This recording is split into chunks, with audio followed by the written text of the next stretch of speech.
એક શેઠની કહાની જો તમે યાદ કરી લીધી તો જીવનમાં ક્યારેય ગરીબ નહીં રહો।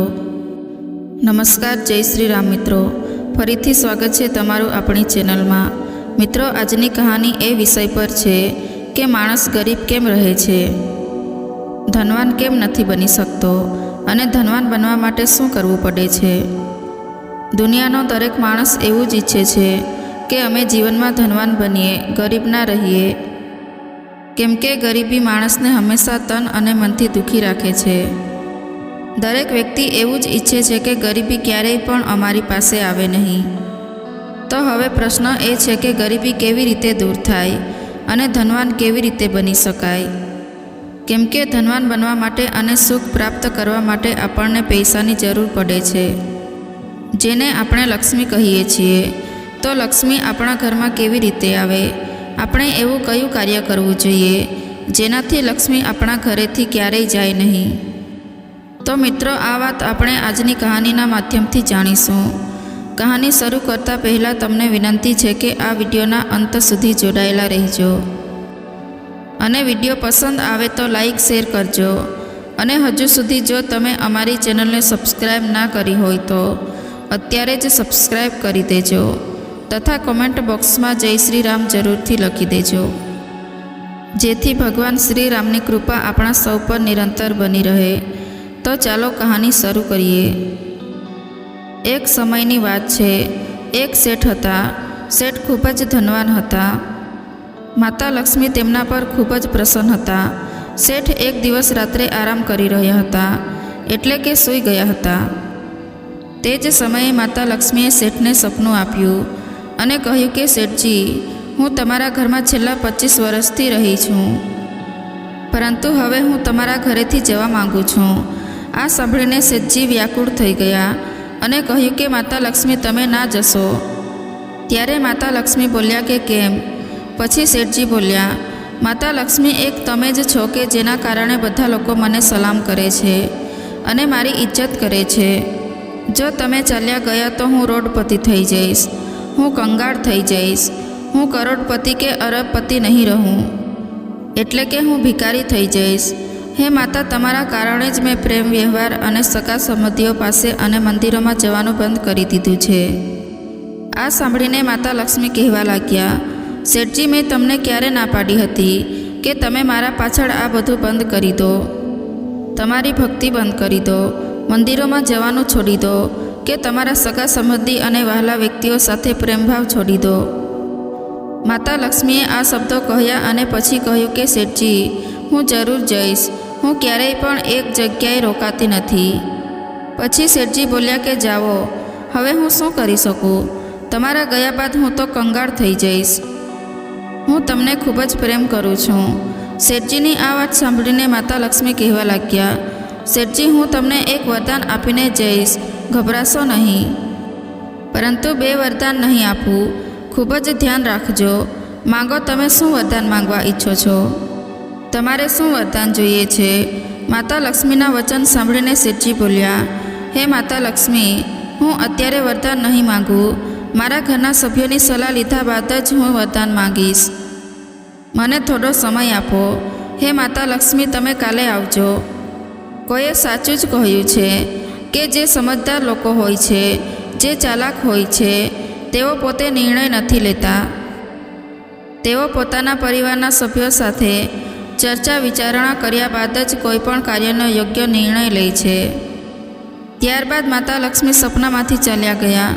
શેઠજી સવારે વહેલા પોતાની 4 પુત્ર વધુઓ પાસે પહોંચ્યા અને તેમને ચારેયને કહેવા લાગ્યા, બેટા, હવે આપણે ભિખારી બનવા જઈ રહ્યા છીએ। 4 પુત્ર વધુઓ બોલી, પિતાજી, એવું શું થયું કે તમે ભિખારી બનવા જઈ રહ્યા છો?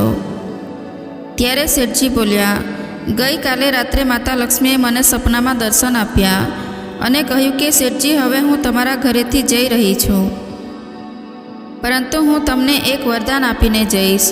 તમને તો ખબર જ છે કે જો માતા લક્ષ્મી ઘરેથી ચાલ્યા ગયા તો આપણે ભિખારી બની જઈશું, રોડપતિ બની જઈશું, પરંતુ એક વરદાન આપવા માટે કહ્યું છે। મારી સમજમાં નથી આવી રહ્યું કે લક્ષ્મી માતા પાસે હું કયું વરદાન માંગું।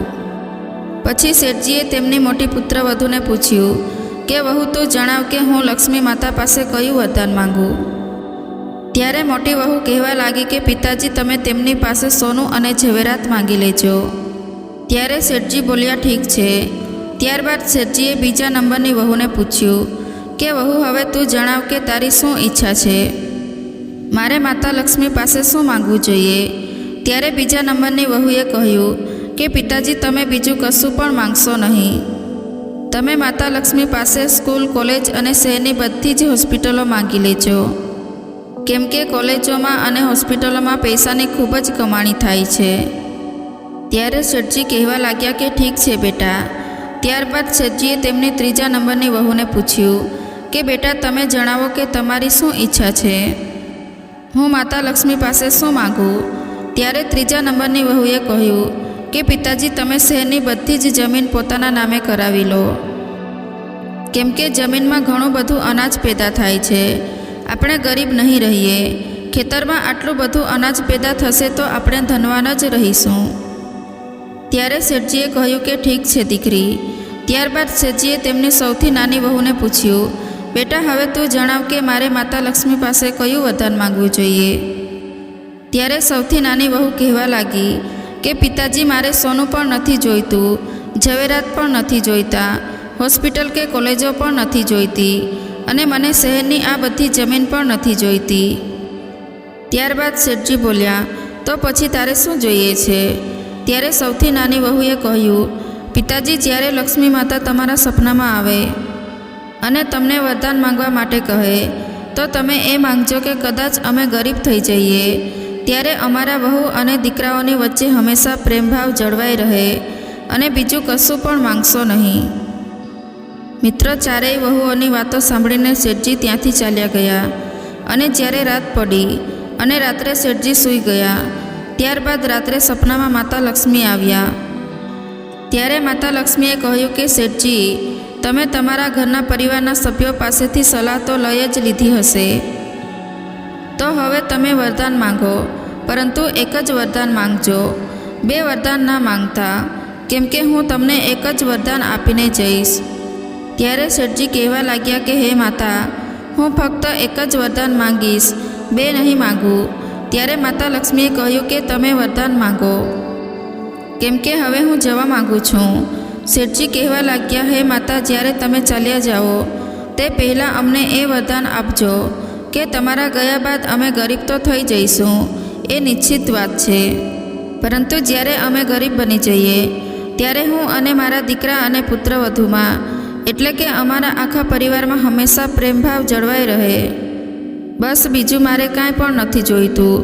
શેઠજીની વાત સાંભળીને માતા લક્ષ્મી કહેવા લાગ્યા ફરી એકવાર વિચારવું હોય તો વિચારી લો, ફરી એવું ના થાય કે તમે તમારી ઈચ્છા અનુસાર વરદાન માંગવાથી ડગમગાવી જાઓ. ત્યારબાદ શેઠજી કહેવા લાગ્યા હે માતા લક્ષ્મી મેં સારી રીતે સમજી લીધું છે, મેં ખૂબ જ સમજી વિચારીને આ નિર્ણય લીધો છે. માતા લક્ષ્મીએ ફરી મોકો આપ્યો. હજુ ફરીવાર હું તમને એક મોકો આપું છું, તમારે હજુ પણ સમજી વિચારીને વરદાન માંગવું હોય તો માંગી લો. ત્યારે શેઠજી બોલ્યા કે માતા મારે બીજું કશું પણ નથી જોઈતું, મારે ફક્ત આ જ વરદાન જોઈએ છે કે કદાચ અમે ગરીબ બની જઈએ તો મારા આખા પરિવારના સભ્યોની વચ્ચે પ્રેમભાવ જળવાઈ રહે. શેઠજીના આ વચનને સાંભળીને માતા લક્ષ્મી ખૂબ જ પ્રસન્ન થયા અને કહેવા લાગ્યા કે શેઠજી હવે તમે ચિંતા ન કરશો, આજ પછી હું તમારા ઘરેથી ક્યારેય નહીં જાઉં. શેઠજી કહેવા લાગ્યા કે માતા તમે તો કહી રહ્યા હતા કે હું જવા માગું છું, તો હવે શું થયું કે તમે મારા ઘરેથી જવાની ના પાડી રહ્યા છો.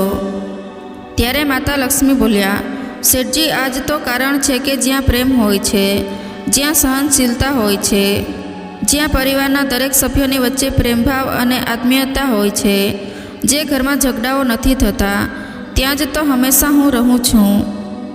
અને જો તમારા ઘરમાં પ્રેમભાવ રહેશે તો હું તમારા ઘરને કેવી રીતે છોડીને જઈ શકીશ, ક્યારેય નહીં જાઉં. એટલા માટે તમે નિશ્ચિત થઈ જાઓ, આજે પછી હું તમારા ઘરમાંથી ક્યારેય નહીં જાઉં.